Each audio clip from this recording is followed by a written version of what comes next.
kalian sudah sangat familiar dengan hewan-hewan ini ya, dan tidak asing lagi. Nah, kita lanjutkan ke materi selanjutnya. Nah, anak-anak, kali ini Ibu Guru juga memiliki gambar-gambar. Perhatikan dengan baik. Kali ini Ibu Guru memiliki gambar apa ya? Nah, itu ada gambar rumah, kemudian gambar meja, kursi, dan juga ada mobil mewah ya. Nah, kenapa Ibu Guru masukkan ini semua? Nah, ini adalah sebagai pembanding ya. Kalau tadi yang kalian perhatikan di depan tadi adalah semua gambar, ada burung, ikan, dan tumbuh-tumbuhan, ada bunga anggrek dan sebagainya tadi, itu merupakan makhluk hidup. Sedangkan gambar ini yang meliputi ada rumah, ada meja, dan lain-lainnya ini adalah termasuk gambar makhluk tak hidup. Anak-anak, perhatikan layar kalian. Di sini akan Ibu Guru sampaikan sedikit tentang bagian-bagian dari makhluk hidup. Makhluk hidup itu yang termasuk di dalamnya adalah manusia, hewan, dan tumbuhan. Sedangkan makhluk tak hidup itu adalah tanah, batu, kursi, meja, pasir, dan lain-lain. Ya, kenapa dikatakan makhluk hidup? Karena memang makhluk hidup ini memiliki ciri-ciri khusus ya. Sedangkan makhluk tak hidup itu tidak memiliki ciri-ciri khusus seperti makhluk hidup. Nah, sebelum Ibu Guru lanjut lebih dalam, Ibu Guru akan kasih perlihatkan kalian sebuah video. Video ini diambil dari alam sekitar kalian, yaitu kekayaan alam Papua yang di dalamnya ada makhluk hidup, ada hewan, ada tumbuhan, kemudian ada hewan-hewan laut. Di situ ada termasuk manusia di dalamnya, ada ikan karena di situ ada sungai, danau. Nah, supaya lebih jelas, kalian perhatikan dulu video yang Bu Guru kasih nanti ini dan kalian simak baik-baik.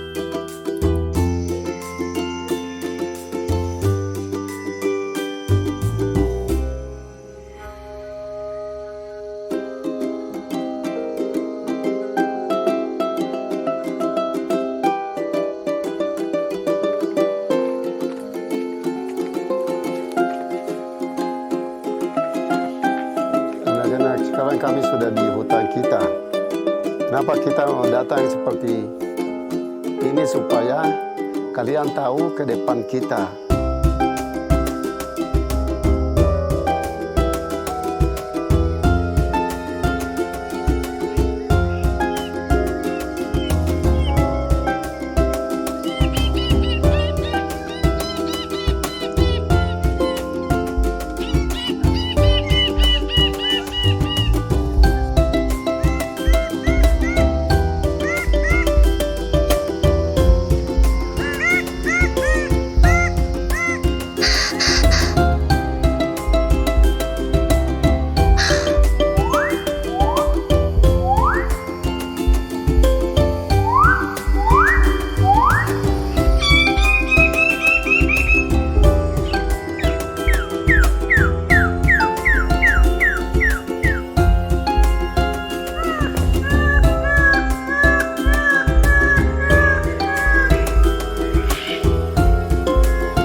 Indonesia's land of Papua, Tanah Papua. Consisting of two provinces, Papua supports one of the only remaining large tropical forests in the world. With the Amazon and Congo basins, these forests serve as the lungs of the planet. And in Papua, they are the lifeblood of the people.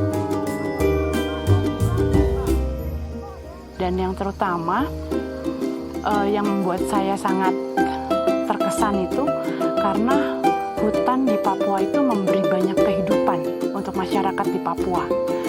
Jadi sumber kehidupan mereka itu sebetulnya di hutan.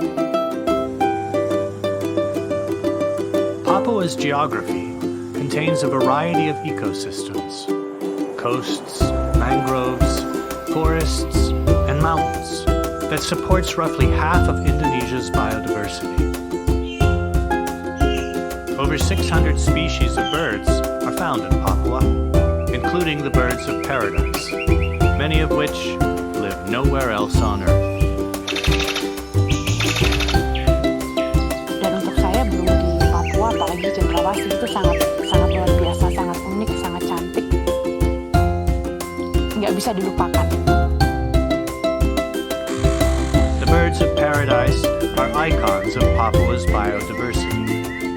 Their unparalleled beauty has made them a symbol of international renown. Yang burung yang itu boleh orang selalu suka untuk cari-cari di dekat kampung.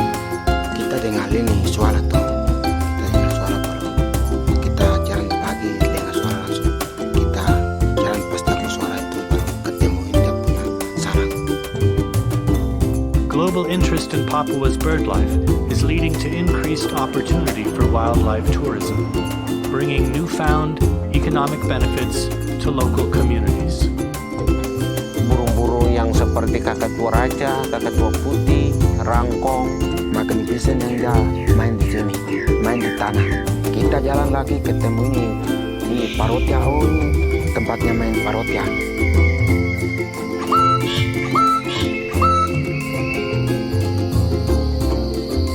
Burung yang tidak akan banyak khususnya malam itu Papua Frogmouth.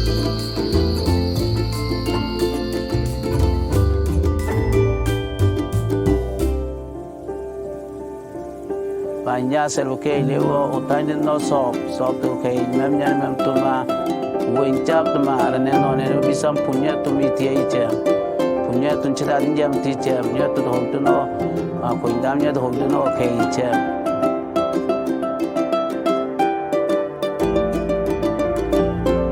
But these forests are no longer isolated from the rest of the world. The demand for timber, palm oil, minerals, and gas has arrived. The future existence of Papua's resources and biodiversity and the communities that rely on them depend on the choices made today.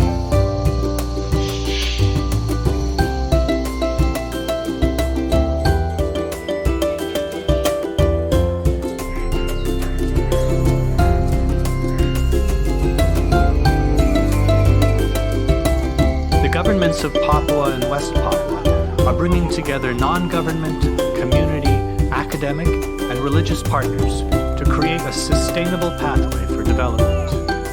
Adik-adik yang kecil bilang, jangan potong ini, jangan tebang kayu itu karena guna untuk burung untuk bawa uang.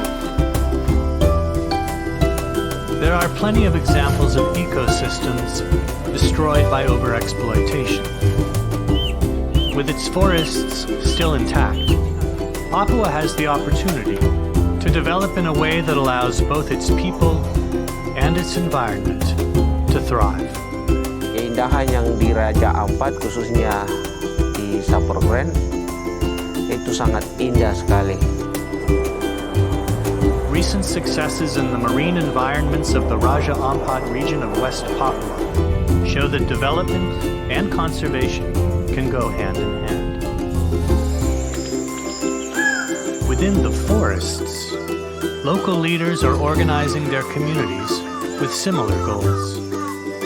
Jadi yang guna untuk kita ada 3 hal yang lebih penting untuk kita.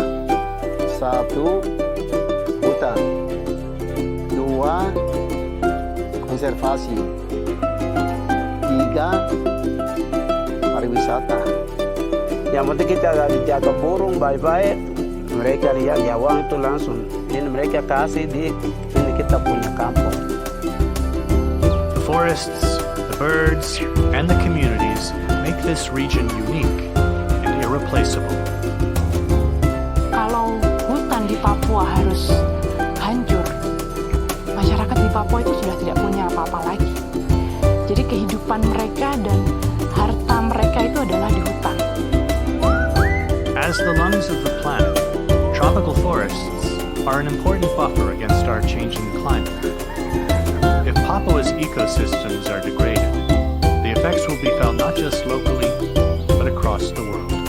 Arfa jadi berguna sekali untuk masa depan. Through collaborative leadership, achieving sustainable growth, Iya, kalian sudah menyaksikan tentang video yang telah Guru sajikan, ya, itu tentang video apa anak-anak tadi? Iya, tentang hutan alam yang ada di daerah Papua. Di dalamnya banyak makhluk hidup. Nah, bagaimana pendapat kalian tentang video tadi? Nah, kalian boleh menuliskan pendapat kalian pada buku tulis kalian, ya. Kira-kira hal-hal apa yang kalian lihat tentang makhluk hidup yang ada di hutan yang sudah kalian saksikan. Nah, kali ini Ibu Guru akan lanjutkan, yaitu tentang ciri-ciri makhluk hidup secara umum. Nah, kalian perhatikan ya dengan baik. Ciri yang pertama yaitu makhluk hidup itu bernafas. Jika tidak bernafas, berarti dia tidak hidup. Nah, contohnya kayak rumah tadi, kursi, kira-kira bernafas tidak? Nah, tidak. Ya. Nah, yang bernafas adalah hewan, manusia tentunya, dan tumbuhan.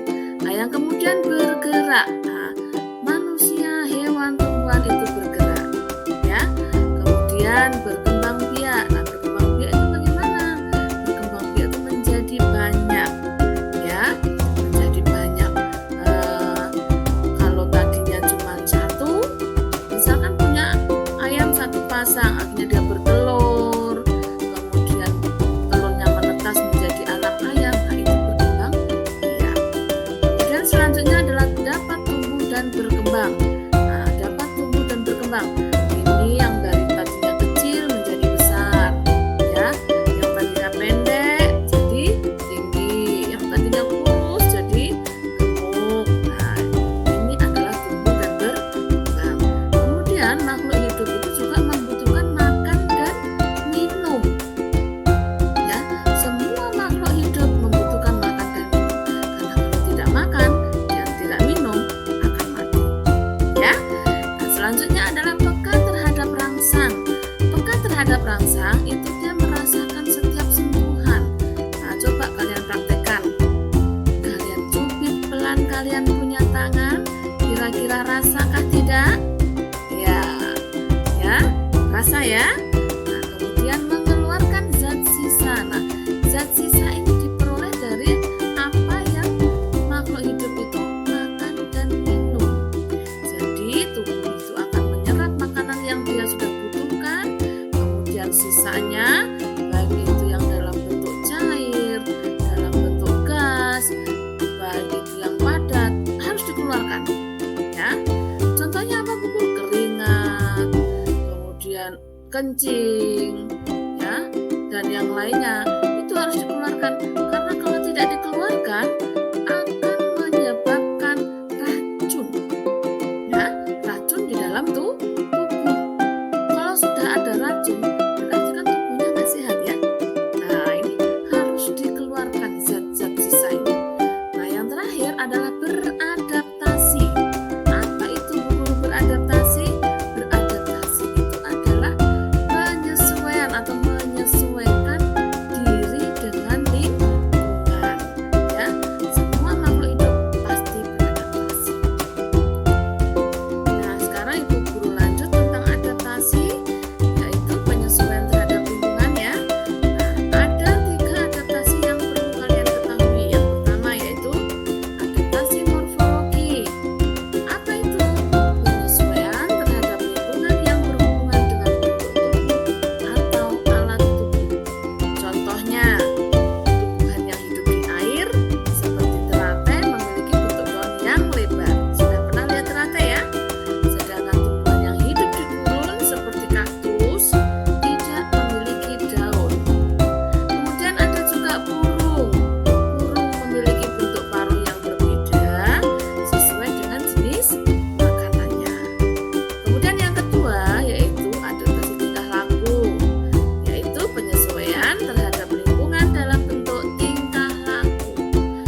tadi di depan Bu Guru sudah kemukakan ya ciri-ciri pada makhluk hidup.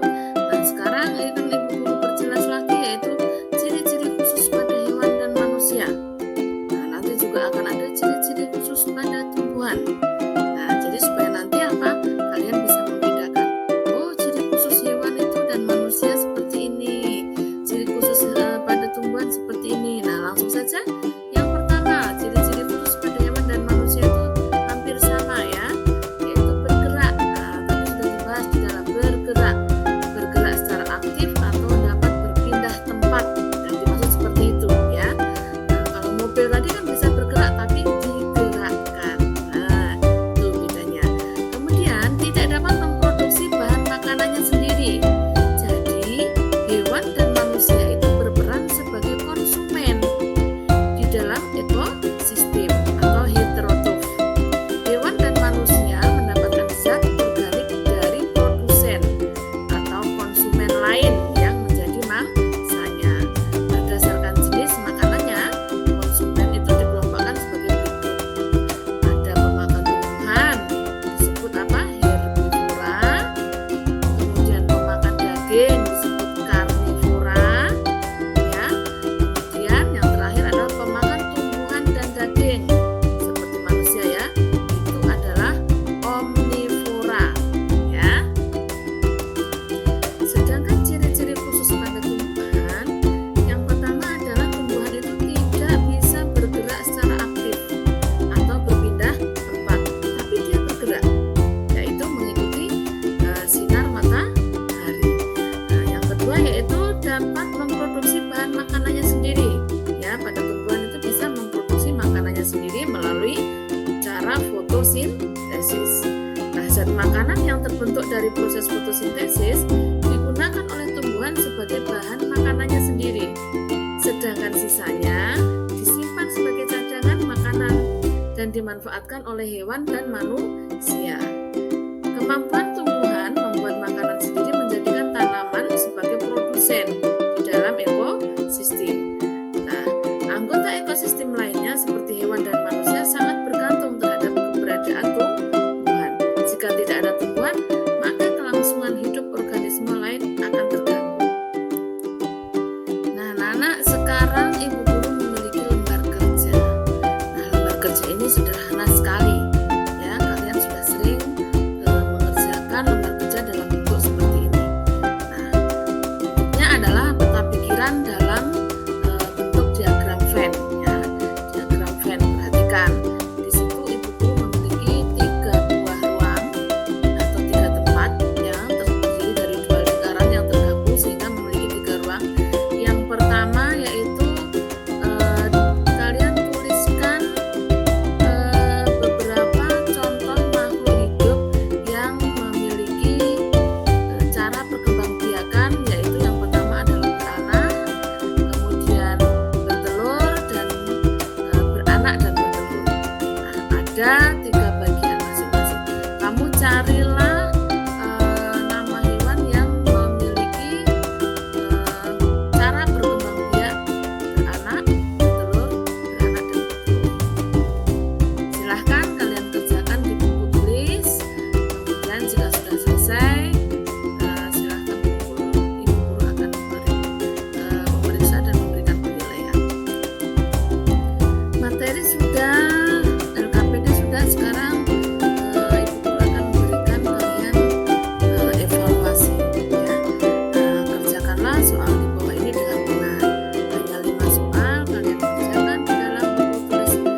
Sudah selesai, marilah anak-anak kita simpulkan pembelajaran kita hari ini.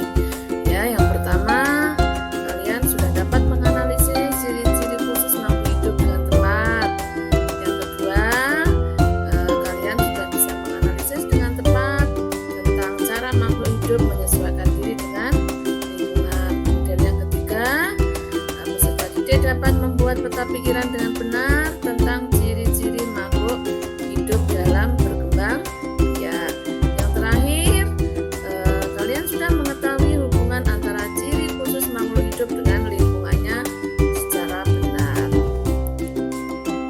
Baiklah anak-anak, tak terasa kita sudah sampai pada penghujung pertemuan kita kali ini. Terima kasih sudah menyaksikan video pembelajaran Ibu Guru. Jangan lupa tetap jaga protokol kesehatan,